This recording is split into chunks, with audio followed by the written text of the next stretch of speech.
First way to play, pour some warm water into a container. Wearing gloves, drop a chunk of dry ice and watch it as it evaporates.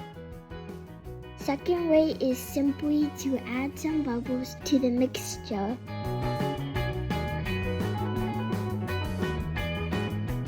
When the bubbles pop, puffs of smoke are released. Third way is to mix food coloring and dish soap in warm water and dry ice. See all the bubbles foaming out?